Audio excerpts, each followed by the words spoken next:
पिछली वीडियो तक हमने जो 2010 के सेट फर्स्ट के क्वेश्चन नंबर 25 तक हमने कर लिए थे और आज हम इसके आगे के क्वेश्चन करते हैं। तो देखिए इसके अगले के क्वेश्चन हमारे कैसे हैं। अब आपके 6-6 नंबर के क्वेश्चन ये शुरू हो गए हैं और 6-6 नंबर के जो क्वेश्चन आपके हैं तो थोड़े बड़े हैं, लेकिन आप कोशिश करें ना समझने की। तो क्वेश्चन नंबर आपका है 26। तो 26 आपका क्या है, देखिए 25 तक आपके 3-3 नंबर के, 26 से लेकर 30 तक आपके हैं 6 नंबर के क्वेश्चन। तो 26 क्या है, 2 महिलाएं 6 पुरुष एक काम को 4 दिन में पूरा कर सकते हैं, जबकि 3 महिलाएं 6 पुरुष इसी काम को 3 दिन में पूरा कर सकते हैं। ज्ञात कीजिए कि इसी कार्य को करने में एक अकेली महिला कितना समय लेगी और अकेला पुरुष कितना समय इसमें लेगा, हमें ये बताना है। तो देखिए क्वेश्चन नंबर आपका ये 26 है। इसमें आपका जो सूत्र प्रयोग होगा, पहले आप उस सूत्र को देख लीजिए। तो सूत्र आपका इसमें क्या है, किसी व्यक्ति द्वारा कार्य करने में लगा कार्य पूरा करने में लगा समय, ये सूत्र इसमें प्रयोग होगा। किसी व्यक्ति द्वारा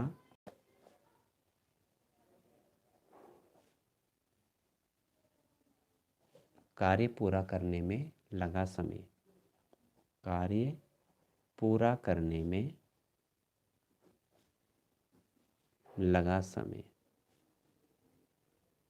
ये इसमें आपका क्या होगा, सूत्र है। बराबर क्या होगा, समय यहाँ पे जो हमारा ज़्यादातर हम प्रयोग करते हैं वो उसमें आता है आपका दिनों में। बराबर क्या है आपका, पूरा काम, पूरे काम को हम यहाँ 1 से दिखाते हैं, पूरा काम बटे 1 दिन का काम। व्यक्ति है या मशीन है, कोई भी हो सकता है इसमें, व्यक्ति का 1 दिन का काम, 1 दिन का काम। और इसी से आपका दूसरा फॉर्मूला बनता है। दूसरा फॉर्मूला से क्या बनेगा, व्यक्ति का 1 दिन का काम यहाँ आ जाएगा और ये आपके इधर आ जाएगा। तो क्या बोलेंगे, दूसरा पे व्यक्ति का 1 दिन का काम, व्यक्ति का 1 दिन का काम। सूत्र एक ही, इसी से हम 2 बना रहे हैं। पूरा काम,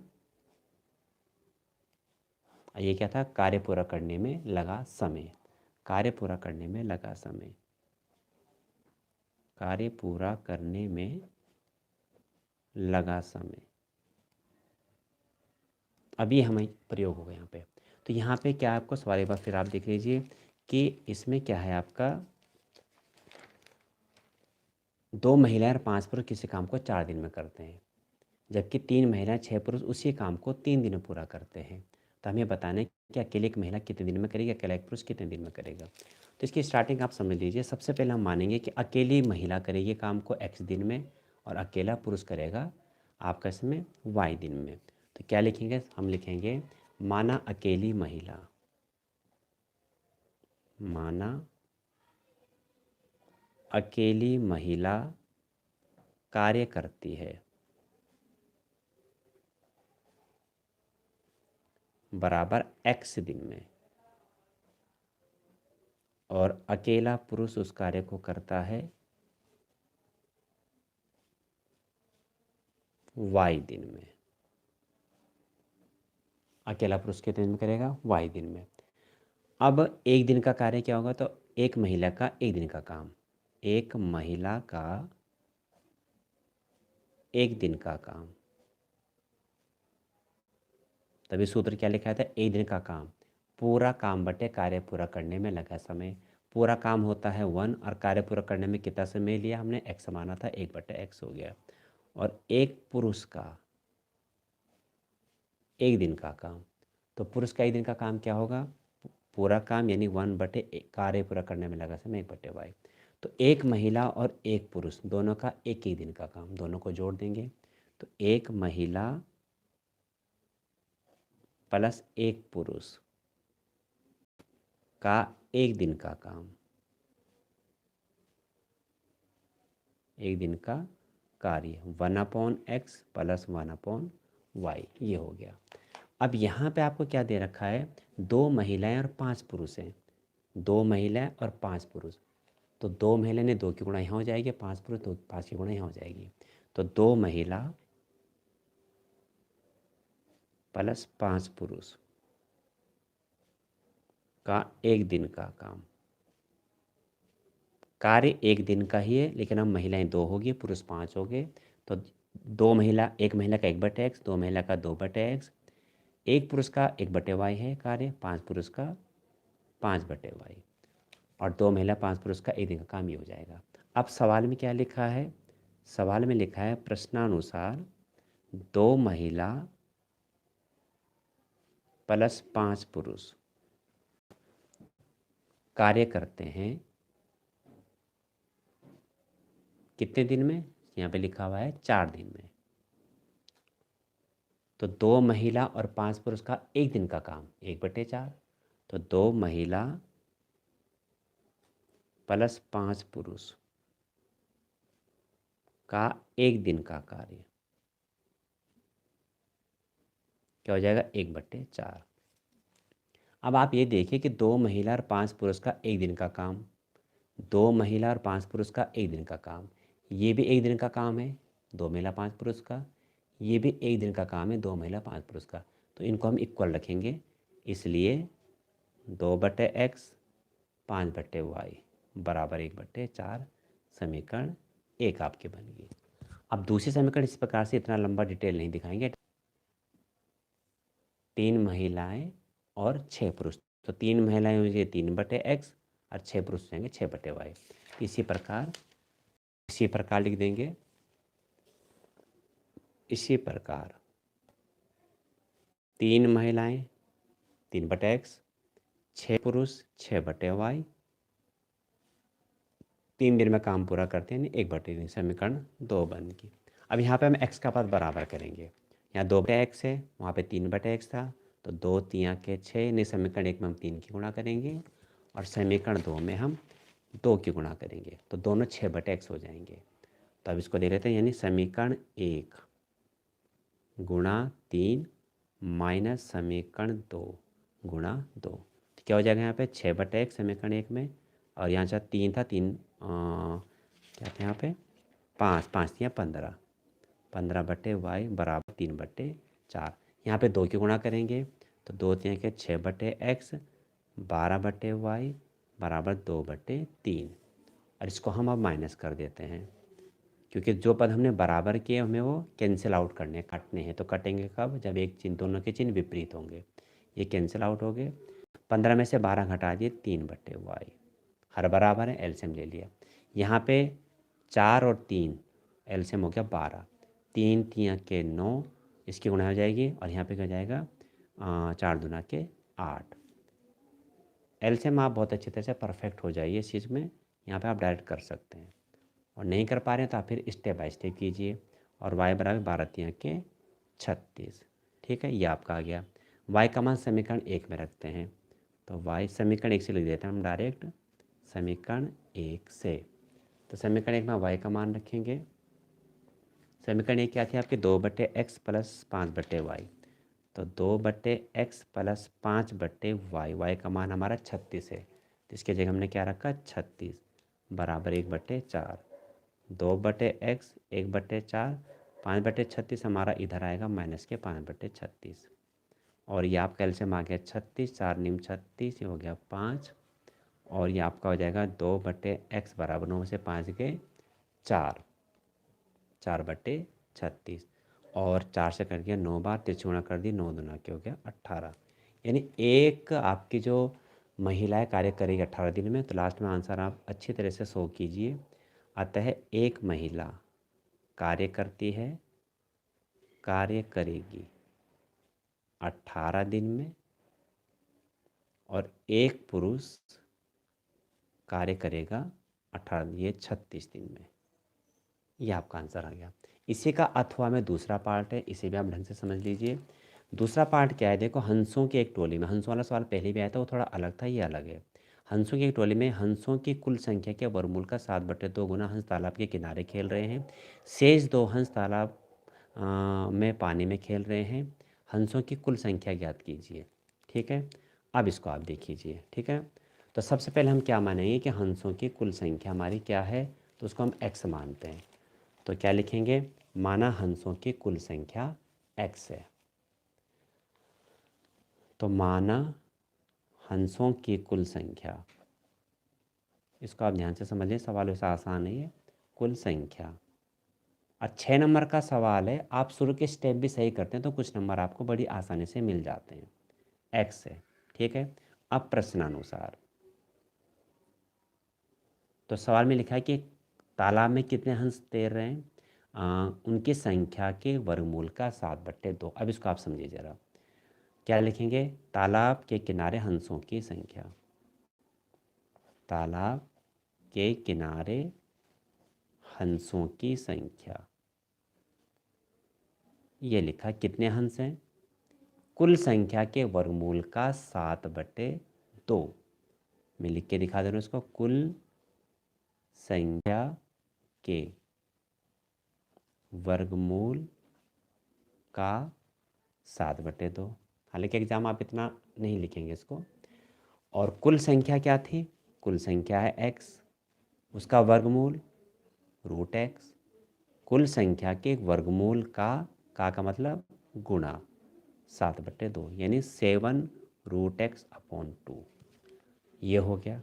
फिर आगे इसमें क्या है, आगे इसमें लिखा हुआ है कि तालाब के किनारे इतने, और इसके बाद शेष हंस, तालाब के किनारे खेल रहे हैं और शेष 2 हंस अभी बच जाते हैं, तो शेष हंसों की संख्या,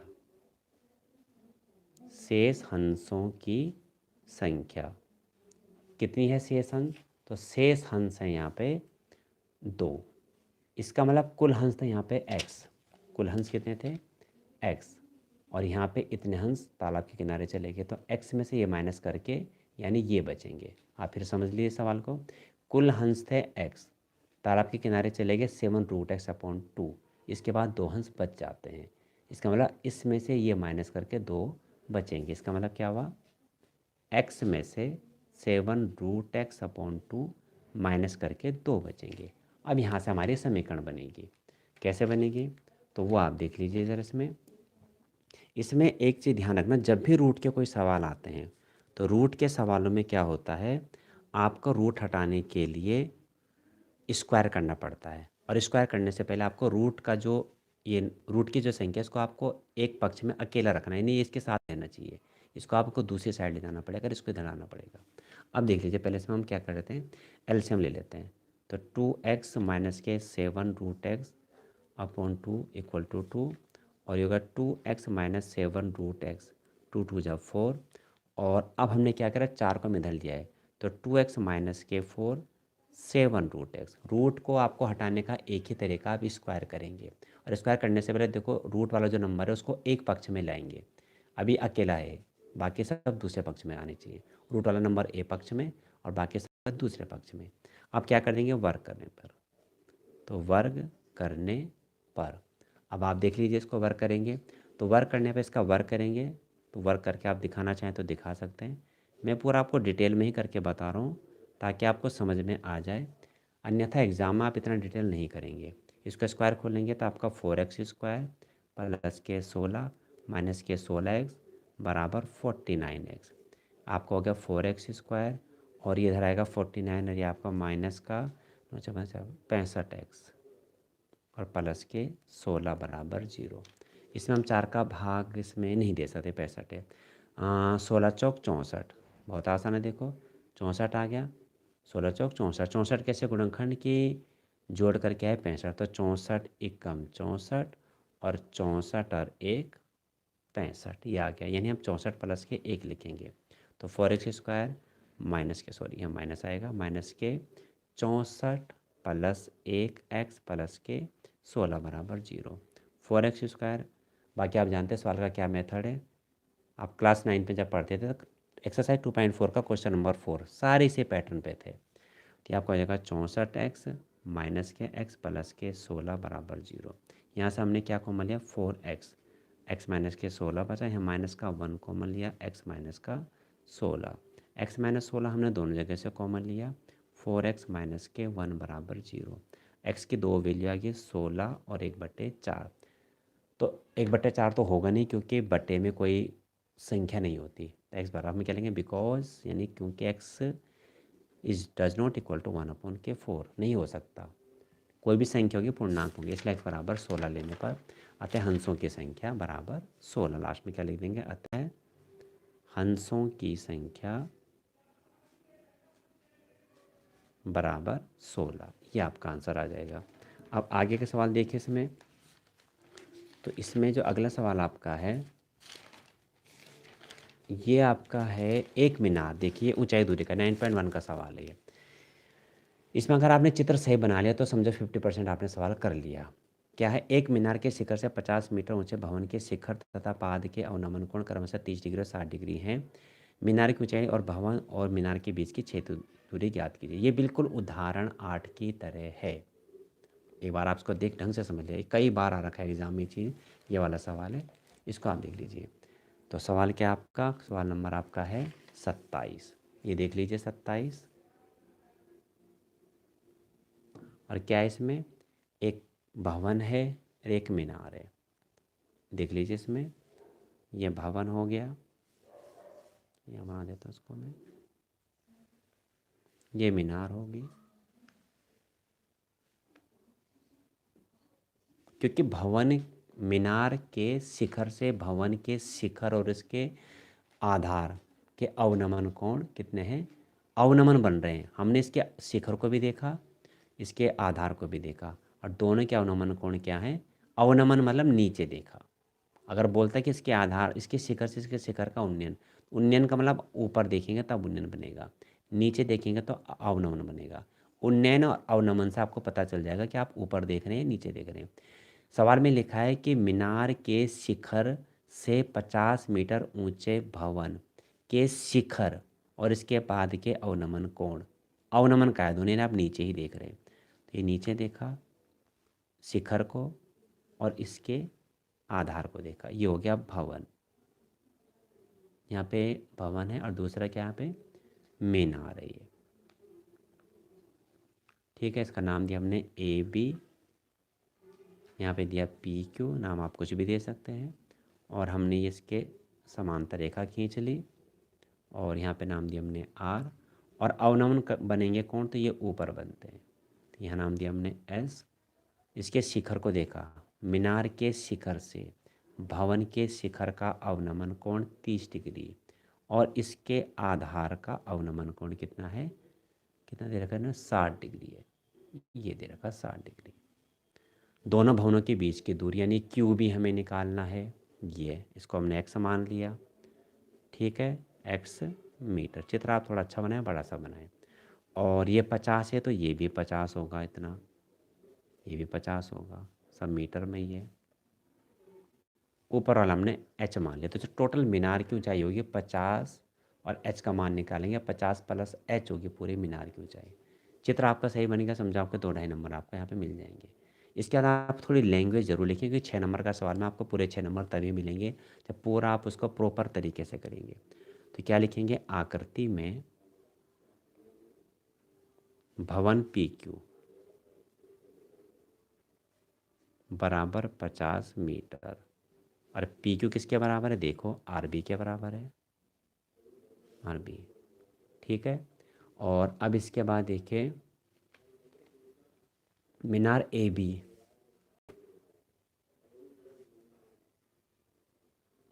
के शिखर।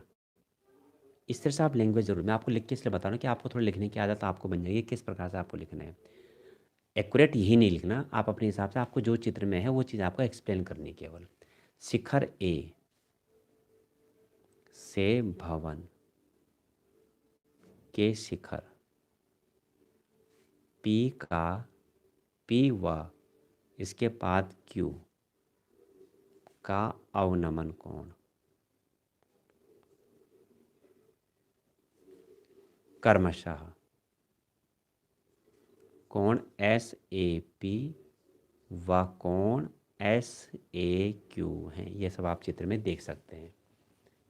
ठीक है, एस ए पी अवनमन ऊपर, अवनमन कोण हमेशा ऊपर बनते हैं, फिर इसको हम नीचे ऐसे दिखा देते हैं बराबर है, क्योंकि एकांतर कोण है।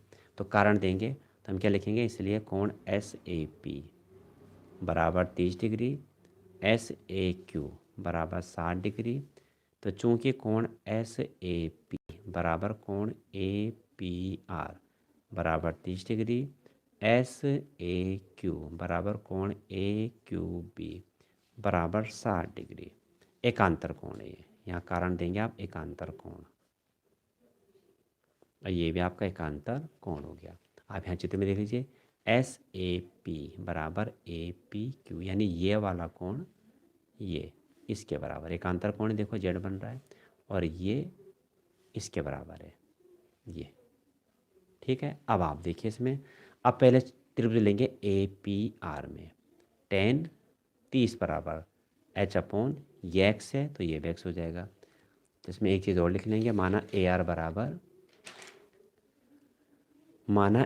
बराबर एच है और पी आर बराबर एक्स, तो माना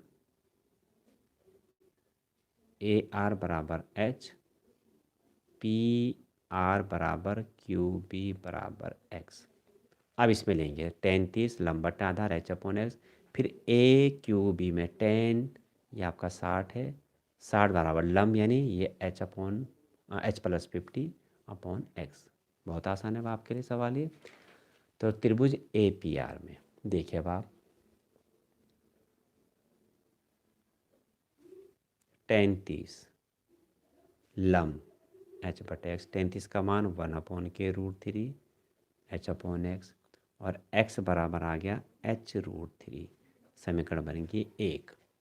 फिर आपका है टेन त्रिभुज ए क्यू बी में, टेन 60 बराबर लंब, मैंने अभी बताया था 50 प्लस एच, आधार आपका हो जाएगा एक्स, टेन 60 का मान आप जानते हैं √3, 50 प्लस एच अपॉन एक्स, तिरछी गुणा कर लेंगे इसके भी। तो देखिए जरा इसमें आप, 50 प्लस एक्स, ये टेन ये √3, तो आपको हो जाएगा ये x√3 बराबर 50 प्लस एच, और x का मान देखो यहाँ से रखेंगे h√3, ये रखा देखो x की जगह h√3, तो h√3 इंटू √3 बराबर 50 प्लस एच, यहाँ पर आपने मान रखा रहेंगे समीकरण 1 से, इसका कारण हम ब्रैकेट में दिखाएंगे, और ये होगा 3h 50 प्लस के एच, ये एच इधर आके माइनस हो जाएगा, तो 3h से एच गया 2h, 50 और h बराबर कितना आ गया 25। ठीक, समीकरण 1 से x बराबर क्या था h√3 यानी 25√3, ये आ गया। अब हम मीनार की ऊंचाई निकालेंगे तो 50 में h जोड़ देंगे, यानी 50 में h का मतलब 25 आप इसमें जोड़ देंगे तो आपका आ जाएगा 75। तो अतः मीनार की ऊंचाई, मीनार की ऊंचाई कितनी थी 50 प्लस एच, 50 प्लस 25 यानी 75 मीटर। और इसके बाद दोनों भवनों के बीच की दूरी, दोनों भवनों के बीच की दूरी, तो दोनों भवनों के बीच की दूरी क्या थी x थी, और x आपका कितना आ जाएगा, x आपका आएगा यहाँ पे x था h√3, x बराबर h√3, और h हमारा कितना आया था 25√3, ये आपका आंसर आ गया। ठीक है, ये हो गया सवाल।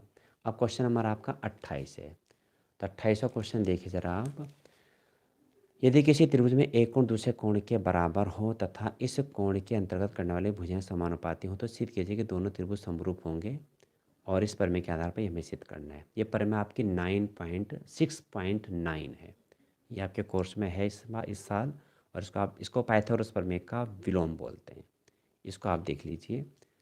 तो इसका देखो प्रमेय थोड़ी कठिन इसलिए होती है कि इसकी जो लैंग्वेज, इसी से हमें क्या बनाना है, इसकी दिया है सिद्ध करने की लैंग्वेज बनानी है। तो इसे आप देख लीजिए, यदि दो त्रिभुज में एक कोण दूसरे कोण के क्या बराबर हो, देख लीजिए आप जरा इसमें पेज, ये आपका हो गया क्वेश्चन नंबर 28। इसको समझना ज़रा, प्रमेय है थोड़ा मुश्किल तो है, खैर सवाल है, लेकिन फिर भी आप कोशिश करें समझने की। 28वां सवाल आपका है, और इसमें आपका है एक कोण दूसरे कोण के बराबर हो, तो इसमें हम क्या करते हैं, इस तरह से हम त्रिभुज बना लेते हैं दो, ये दो त्रिभुज बना लिए, ABC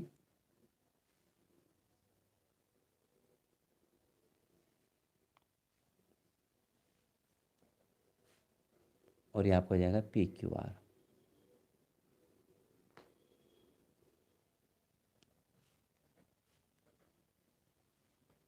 ठीक है, सवाल क्या है, यदि एक त्रिभुज में एक कोण दूसरे कोण के बराबर हो तथा इस कोणों के अंतर्गत करने वाली भुजाएं समानुपाती हो, नहीं 6.9 नहीं सॉरी 6 आपकी 5 है, अंतर्गत करने वाली भुजाएं समानुपाती हो, यानी ये कोण ए बराबर पी के है और इसको अंतर्गत करने वाली भुजाएं यानी इस कोण को बनाने वाली भुजाएं ए बी और ए सी, इसकी पी क्यू और पी आर, ये भुजाएं क्या हैं, समानुपाती हों तो सिद्ध कीजिए दोनों त्रिभुज समरूप होंगे। ये आपके पर में 6 पॉइंट कौन सी है, 5 है। अब इसमें देख लीजिए दिया है, इसमें हम क्या करेंगे, ये रचना का काम है, मैं भी आपको करके दिखा दे रहा हूँ। ये पी क्यू हो गया। अब लिखेंगे पहले हम दिया है,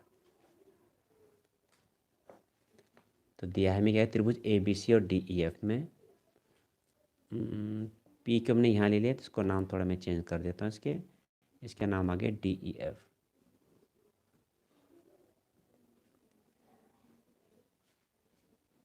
ये डी ई एफ नाम दे दिया, मैं रेड पेन से ले दिया, आपको समय ये नहीं है इसमें, क्योंकि पी क्यू नाम हमने यहाँ दे दिए हैं। ठीक है, तो त्रिभुज ए बी सी और डी ई एफ में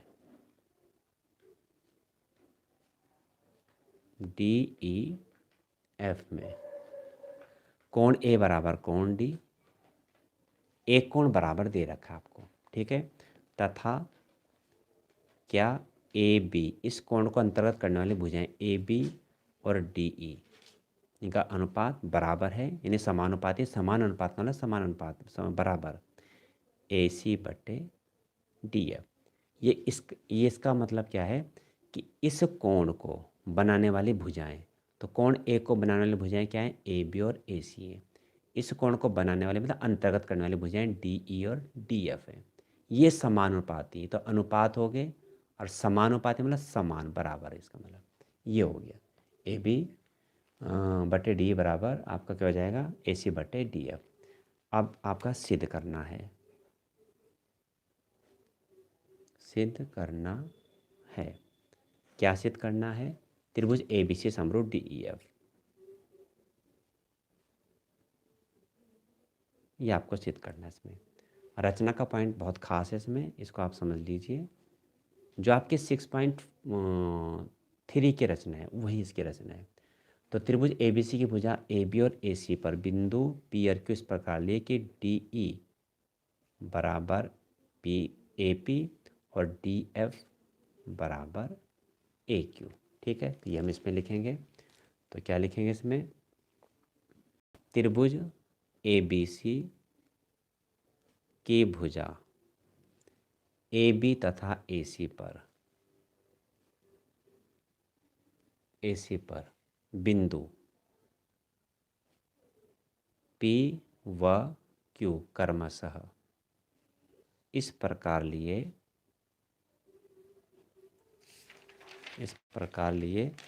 मतलब ये डी ई इसके बराबर लिया ए पी के, और डी एफ ए क्यू के बराबर लिया, बराबर के निशान लगा दिए मैंने, ये इस प्रकार लिए कि ए पी बराबर डी ई, ए पी बराबर डी ई,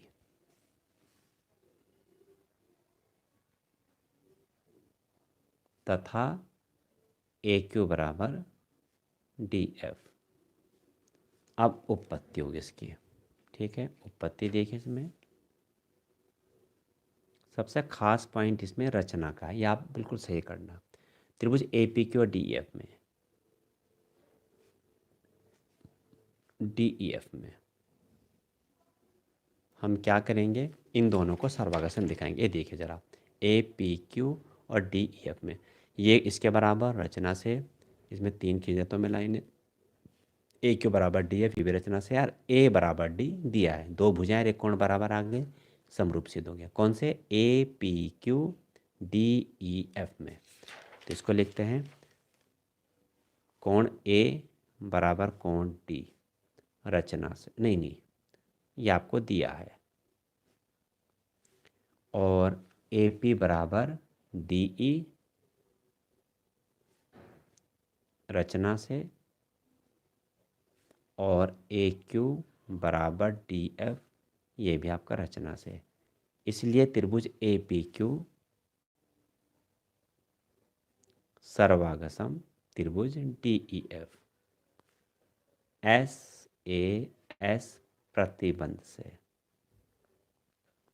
ठीक है, इसलिए आपके समरूप सिद्ध हो गए, ओ सॉरी सर्वागसम सिद्ध हो गए। इसका मतलब क्या होगा, कोण आपके क्या होंगे, ये कोण इसके बराबर होगा। कोण इसको एक बोल देते हैं, कोण दो, और कोण ये 3 बराबर कोण 4। क्यों हो गया बराबर, सर्वागसम त्रिभुजों के संगत भाग है। भाई हमने इसको दोनों को सर्वागसम सिद्ध किया है ना, तो 1 बराबर 2 होगा, 3 बराबर 4 होगा। तो हम क्या लिखेंगे, इसलिए कोण 1 बराबर कोण 2 सर्वागसम त्रिभुजों के संगत भाग।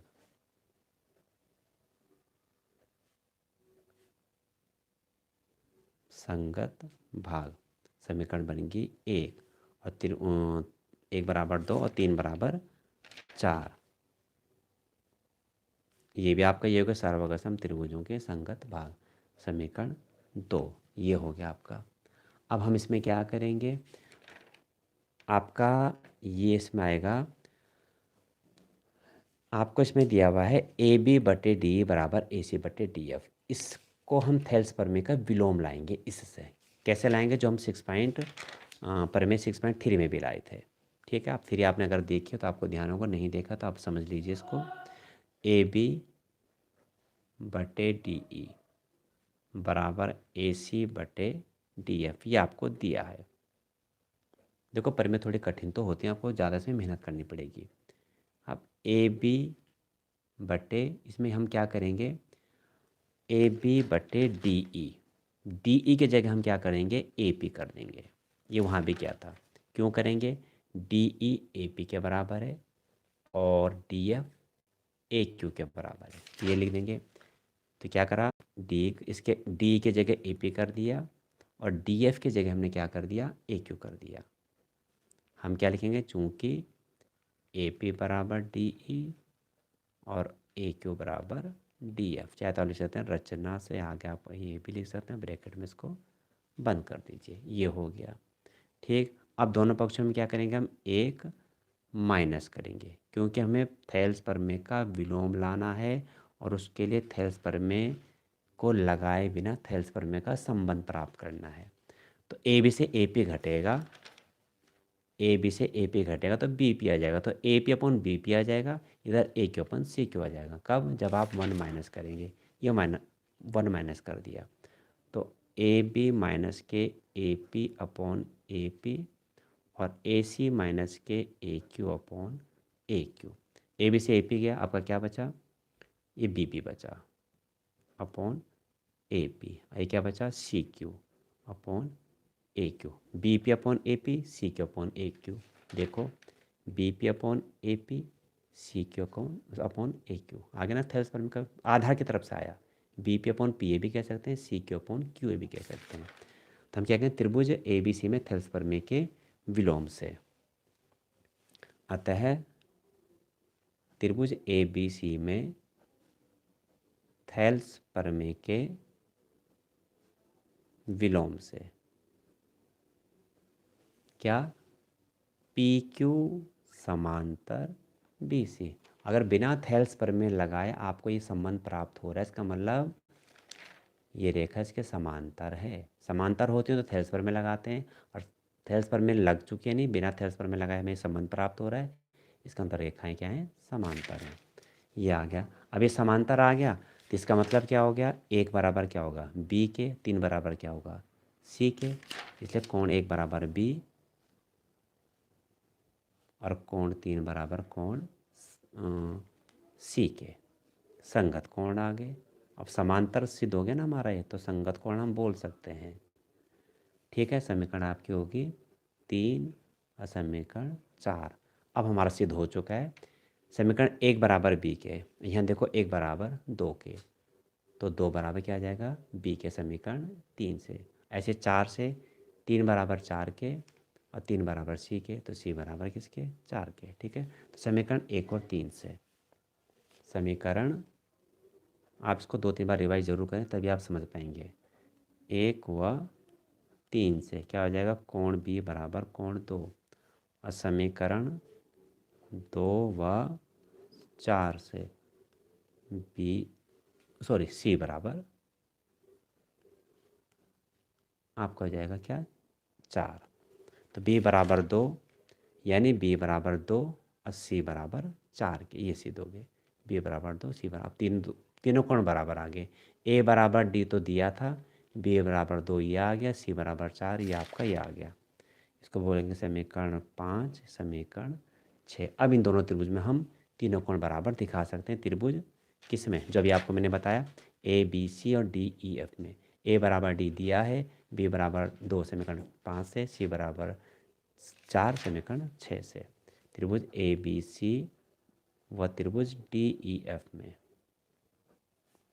क्या ए बराबर डी ये आपको दिया है, कोण बी बराबर कोण 2 समीकरण 5 से, कोण सी बराबर कोण 4 समीकरण 6 से। हो गए ना तीनों कोण बराबर।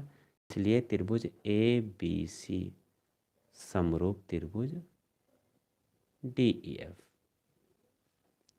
क्या हो गया आपका, ए ए प्रतिबंध से तीनों कोण बराबर है। ये आपके पर में 6 पॉइंट कौन सी थी, 5 थी आपकी। इसके बाद आपका अगला सवाल इसमें है, इसके आधार पर आपको आगे क्या दिखाना है, आगे आपको दिखाना है इसमें कि नहीं इसका शायद ये रुकिए, सवाल आपका है, हाँ ये आपको हो जाएगा ए बी सी ये, और इसके 2 पार्ट हैं इसमें। हाँ इसमें आगे भी है थोड़ा सा पार्ट, आप इसे भी समझ लीजिए। क्वेश्चन थोड़ा बड़ा बन के आता है, में से एक परमी नहीं आती, परमी के साथ एक छोटा क्वेश्चन और ऐड कर देते हैं। आपको 2 त्रिभुज दे रखे हैं, देखो ये आज में समझ जाइए। ये आपका है 2.5 और 3, बीच में कोण 70 का है। यहाँ 5 और ये 6 है, और हमें क्या निकालना है, क्यू पी आर। हमें क्यूब इस कोण का मान निकालना है, ये वाला हमें ये निकालना है, ठीक है। अब इसी परमे के आधार पे थोड़ा समझ लीजिए, देखिए जरा इसमें आप। इसके बाद आगे क्या दिया हुआ है, आगे आपको दिया हुआ है ये 2 त्रिभुज दे रखे हैं, आप ये देख लीजिए, A B C P Q R. ये दे रखा 2.5 सेंटीमीटर में, ये 3, ये आपको दे रखा 5, ये 6, और ये कोण आपको 70 दिया हुआ है। अगला कोण आपको निकालना है। तो हम क्या लेंगे इसमें, चूँकि यही पर में हम लगा देंगे। चूँकि त्रिभुज में पहले हम क्या करेंगे, त्रिभुज ए बी सी व त्रिभुज पी क्यू आर में, आप पहले आप इसमें ये देख लीजिए, ए बी सी और पी क्यू आर में क्या है आपका। इसमें आप ये देखिए कि आपको भुजाओं के अनुपात ज्ञात करने पड़ेंगे। कैसे, ए बी बटे पी क्यू, 2.5/5, 1/2। आगे देख लीजिए, ए सी बटे पी आर, 3/6, 1/2। दो भुजाओं के अनुपात बराबर आ गए, इसका मतलब इस संगत कोण क्या होंगे, बराबर होंगे। तो हम इसमें क्या करेंगे, दो भुजाओं के अनुपात बराबर आ गए, इसलिए हम क्या कहेंगे, ए बी बटे पी क्यू बराबर ए सी बटे पी आर। ये आपका क्या हो गया, ये आपके समीकरण एक हिसाब कह सकते हैं, ठीक है। ये आ गया आपका। और इसमें आपको एक कोण निकालना है, तो संगत भुजाओं का अनुपात इसमें बराबर है, ये आपका आ गया। इसमें सवाल क्या दिया है कि सिद्ध कीजिए समरूप त्रिभुज दोनों समरूप होंगे पर में क्या करना में, क्यू पी आर का मान ज्ञात कीजिए। इसमें आपको निकालना क्या है, क्यू पी आर का मान निकालना है। ए बी सी समरूप पी क्यू आर, ठीक है। ये इसका आपको समरूप दे रखे हैं, ठीक है ना। तो भुजाओं का अनुपात इसमें बराबर हैं, दो भुजाओं के अनुपात इसमें क्या है, बराबर हैं। तो इसका मतलब इन भुजाओं को अंतर्गत करने वाले जो कोण हैं ये भी बराबर होंगे, ठीक है। तो हम क्या लिखेंगे, खाली हम इसको अब लैंग्वेज लिखेंगे। चूँकि त्रिभुज ए बी सी और पी क्यू आर में पी क्यू आर में, पी क्यू आर में क्या करना है इसमें, पी क्यू आर में क्या है, दो भुजाओं के अनुपात बराबर है, दो भुजाओं के अनुपात,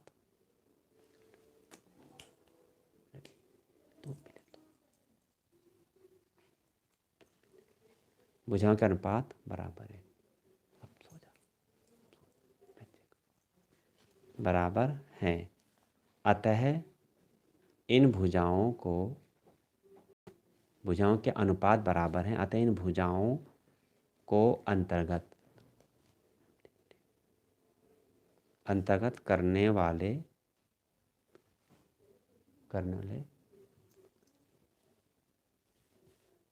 कोण भी समान होंगे।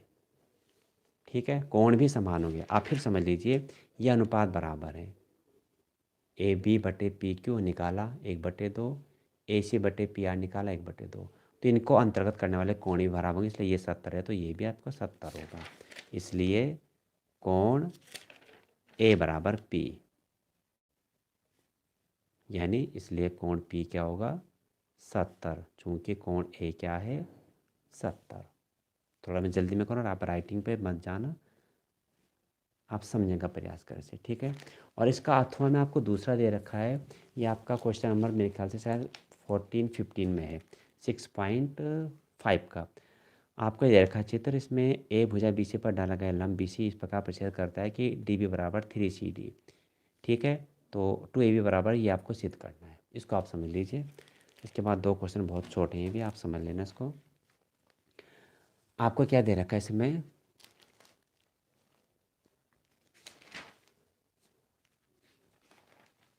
आपको ये दे रखा है, इसका अथवा है ये। छठे चैप्टर में आपको बहुत मेहनत करनी पड़ेगी क्योंकि ये काफ़ी कठिन है। एक चित्र में आपको क्या दे रखा है, यानी त्रिभुज में, ये देख लीजिए, ए बी सी और ये आपका क्या हो गया, इस पर लंब डाला है, ये हमको दिया हुआ, ठीक है, दिया है। हमको क्या दे रखा है, त्रिभुज ए बी सी में क्या ए डी लंब बी सी तथा क्या दिया हुआ है, डी बी बराबर 3CD सिद्ध करना है। हमें इसमें सिद्ध करना है 2AB² बराबर 2AC² प्लस BC², ये हमें सिद्ध करना है। और इसमें आप देखिए उपपत्ति रचना इसमें नहीं होगी, पाइथागोरस प्रमेय लगनी है, 90 के हैं ये आपके। तो सबसे पहले ADC में, ये देख लीजिए आप, ADC में हम पाइथागोरस प्रमेय लगाएंगे, ये देख लीजिए। तो क्या हो जाएगा, त्रिभुज समकोण त्रिभुज ADC में, ADC में क्या होगा, AC² बराबर AD² प्लस DC², यानी AD² का मान हमने ऐसा निकाला तो AC² ये माइनस DC² हो जाएगा, समीकरण नंबर 1। इसी प्रकार त्रिभुज ABD में, इसमें पाइथागोरस प्रमेय लगाएंगे, इधर वाले में कर्ण का स्क्वायर बराबर लंबा स्क्वायर प्लस आधार का स्क्वायर, ठीक है। इसी प्रकार त्रिभुज ABD में क्या होगा, कर्ण का स्क्वायर AB² बराबर AD² प्लस BD², और यहाँ से AD² का मान यहाँ रख देंगे, तो देखो ज़रा AB² बराबर क्या हो गया, ये हो जाएगा AD² का मान AC² माने DC² AC² minus DC² plus के BD²। अब सिद्ध करना है हमें, यहाँ पे 2 है, 2AB² है, तो यहाँ 2AB² कब आएगा, जब आप यहाँ पे 2 की मल्टीप्लाई करेंगे, तो 2 की मल्टीप्लाई करके आपका क्या हो जाएगा, ये 2AB² बराबर यहाँ क्या हो जाएगा, 2 की गुणा 2AC² माइनस के 2DC² और प्लस के 2BD² DB² कुछ भी कह दो उसको, ये हो जाएगा, ठीक है। इसे आप देख लीजिए ये। अब इसके आगे करते हैं, इसमें BD हमें क्या दिया हुआ, 3CD दिया हुआ है, तो बी डी की जगह 3 CD कर देंगे। तो 2AB² बराबर 2AC² माइनस के 2DC² और प्लस के 2 और बी डी की जगह कर दिया 3CD या डी से कुछ भी कर दें 3CD का होल स्क्वायर। 2AB² बराबर 2AC² माइनस के 2DC²। देखो 3 का स्क्वायर 9 हो गया, 9 दूना क्या 18, 18 में से 2 ही घटेंगे प्लस के 16 बचेंगे। 16 कर दिया मैंने इसको, 16DC²। और अब इसमें हम क्या करेंगे फिर चेंज, 2AB² बराबर 2AC²। ये 16 हो गया, 16 को मैंने 4DC का होल स्क्वायर कर दिया। 2AB² बराबर 2AC² और 4CD को हमने कर रहा CD प्लस के 3CD, इसका होल स्क्वायर कर दिया। क्यों करा, क्योंकि 3CD की जगह फिर हमको क्या रखना है, यहाँ से देखो 3CD की जगह में D भी रखना है। तो क्या हो जाएगा 2AB² बराबर 2AC² और 3CD की जगह क्या कर देंगे हम CD प्लस के 3CD की जगह आपका क्या आ जाएगा DB, और CD और DB को जोड़ो BC आ जाएगा। तो 2AB² बराबर 2AC² और ये जाएगा BC का स्क्वायर, हमारा ये सिद्ध हो गया। तो कुछ टेक्निक थी सवाल में, ये आपको अच्छी तरह से मेहनत बहुत करनी पड़ेगी, इसमें आपको पहले समझना पड़ेगा इसमें। तो इसको आप ज़रा ध्यान से समझ लेना, इसकी तैयारी आप कर लेना। इसके बाद आप देखिए इसमें सवाल नंबर आपका है 29। ये कौन सा था, ये था आपका 28, 2 पार्ट थे इसके। हाँ 29वां देखिए अब आपका, इसमें क्या दे रखा है आपको 29वें में, ये देखिए सवाल, व्यास 12 सेंटीमीटर ऊंचाई 15 सेंटीमीटर एक लंबवृत्तीय बेलन के आकार का बर्तन आइसक्रीम से भरा हुआ है। इस आइसक्रीम को ऊंचाई 12 सेंटीमीटर और 6 सेंटीमीटर शंकुओं में भरा जाना है, जिसका ऊपरी सिरा अर्धगोलाकार होगा। उन शंकुओं की संख्या ज्ञात कीजिए जिसमें आइसक्रीम भरी जानी है। बहुत आसान सवाल है ये, 13 पॉइंट आपका ये 3 का सवाल है, question number 29। Second last question है आपका ये। यानी इसमें क्या है आपका कि आप बेलनाकार बर्तन में क्या भरी हुई है, आइसक्रीम भरी हुई है, और हमें क्या करना है उसको शंकों में भरना है। लेकिन शंकों में जब हम भरेंगे तो ऊपर से उसका एक अर्धगोला वाला हिस्सा बना देंगे आइसक्रीम का, जैसा आपने खाई भी होंगी इस तरह से। तो आप जानते होंगे कि फिर आप इसमें दे लीजिए बेलनाकार बर्तन है, इसमें आइसक्रीम भरी हुई है ये, और इसकी जो हाइट है इसमें इसको शंकों में भरना है। और शंकों में जब भरेंगे तो कैसे भरेंगे, ऊपर से आइसक्रीम का जो भाग होगा वो अर्धगोलाकार होगा। इस तरह से हमने माना हमने n शंकु इसमें भरने हैं। अब इसमें देख लीजिए इसकी मेजरमेंट क्या है, इसकी हाइट है 15 सेंटीमीटर और इसकी जो रेडियस है वो 6 सेंटीमीटर है। इसकी जो रेडियस है वो है 3 सेंटीमीटर और इसकी जो हाइट है वो स्मॉल में ले रहे हम 12 सेंटीमीटर। तो माना n शंकुओं को भरा जाता है, माना आइसक्रीम से n शंकुओं को भरा जाता है। तो इस बेलन का आयतन बराबर शंकु प्लस गोलार्ध का आयतन, इसलिए बेलनाकार बर्तन का आयतन बराबर n शंकु प्लस गोलार्ध का आयतन। बेलनाकार बर्तन का आयतन इसको हमने कैपिटल में लिया है, शंकु का आयतन आप जानते हैं 1/3 पाई आर स्क्वायर एच और गोलार्ध का 2/3 पाई आर क्यू। ये आपको हो जाएगा, पाई से पाई इधर कॉमन लेके कैंसिल आउट हो गया, पाई यहाँ से कॉमन लेके कर दिया, क्या बचा आपका आर स्क्वायर, ये होगा 6 का स्क्वायर और एच आपको हो गया 15 n। और यहाँ पे हम क्या करते हैं, 2 मिनट एक काम में ब्रैकेट लगाना n, यहाँ पे आर स्क्वायर पाई तो करके आर स्क्वायर बटे 3 हमने कॉमन ले लिया, ये हमने कॉमन ले लिया, क्या बचा अंदर बचा आपका h प्लस के 2r, ये कॉमन लेके थोड़ा तीज हो जाएगी। 6 हो गया 36, ये हो गया 15, एन स्मॉल आर आपका 3, 3 का स्क्वायर हो गया 9/3, एच आपका है 12 और 2 गुणा 3। आगे देखिए 15 के 6 में गुणा अभी नहीं करते, इसको ऐसे रहने देते हैं।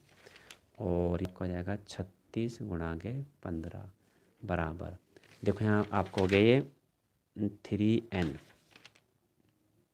और ये आपका हो गया अंदर 12 18 हो गया।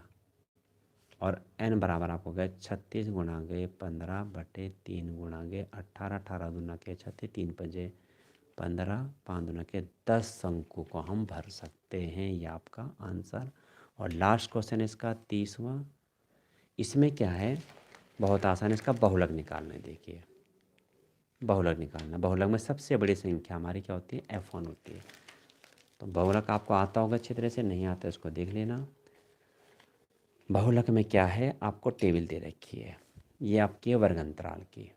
ये देखिए बहुलक ज़रा, वर्ग अंतराल क्या है, 0 से 10, 10 से 20, 20 से 30, 30 से 40, 40 से 50, 50 से 60 और 60 से 70।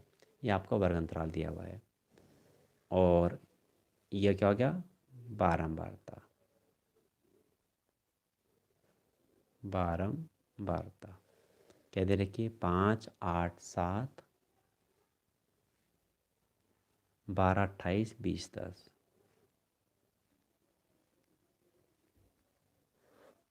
ठीक है, ये हो गया आपका। सबसे पहले आपको बहुलक का सूत्र याद करना है, और आप सूत्र लिख लेंगे, L प्लस के F1 माइनस के F0/2, F1 माइनस के F0 माइनस के F2 इंटू H। ये इसका सूत्र हो गया। फिर आप क्या करेंगे, इसमें जो बारंबारता में जो सबसे बड़ी संख्या है, सबसे बड़ी संख्या यहाँ पे 28 है, ये 28, ये आपका हो गया F1। सबसे बड़ी संख्या देखेंगे, सबसे बड़ी संख्या वो F1 होगी। ठीक इसके ऊपर वाली संख्या F0 होगी, और ठीक इसके नीचे वाली संख्या F2 होगी। यानी तीनों क्रम्स होंगे F0, 1, 2। तो सबसे बड़ी संख्या देखनी है बारंबारता में F1, ठीक उसके ऊपर वाली F0, ठीक उसके नीचे वाली F2। और F1 के ठीक सामने जो वर्ग अंतराल है, उसकी जो निम्न सीमा है वो L होगा।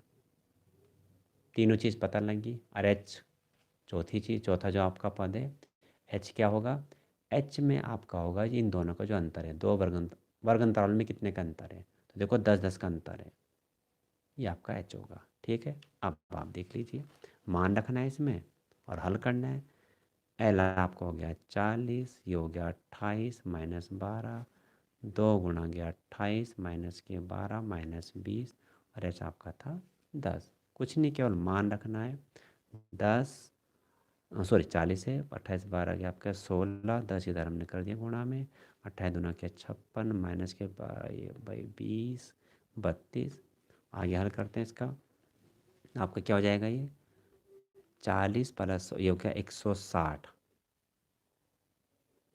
और 56 से बताइए 4, और ये 2, और ये हो जाएगा 40 प्लस, किससे कट गया, 4 5, ये कटेगा आपका पूरा पूरा नहीं कटेगा, ये 12 दूना के नहीं 8 3 24, 8 दूना के 16, 20/3 आएगा। देखो ये तो 3 से आप भाग देंगे, ये आपका आ गया 20/3, और आप भाग देंगे तो क्या आ जाएगा आपका 40, यहाँ कर देता हूँ उसको मैं, ये आपका ये आया 40 प्लस 20/3, और अब भाग देंगे तो 3×6 = 18, 3×6 = 18, ये आपका चलता रहेगा, 40 और 6 46.67, ये आपका आंसर आ गया। बहुलक फिर भी बहुत आसान है, 6 नंबर में आता है, समझो आपको बहुत कम मेहनत के बाद 6 नंबर दिए जा रहे हैं। और यही 6 नंबर अगर आप इस सवाल में प्राप्त करेंगे तो आपको कितनी मेहनत करनी है। इसलिए जो 14 चैप्टर आपका, उसकी तैयारी आप बहुत अच्छी तरह से कर लें। छठा चैप्टर आपके लिए बहुत कठिन, ये भी 6 नंबर का है और ये भी आपका 6 नंबर का है। इसमें प्राप्त करना आसान है, छठे चैप्टर में आपको बहुत मेहनत करनी पड़ेगी, जाके आप 6 नंबर प्राप्त कर पाएंगे।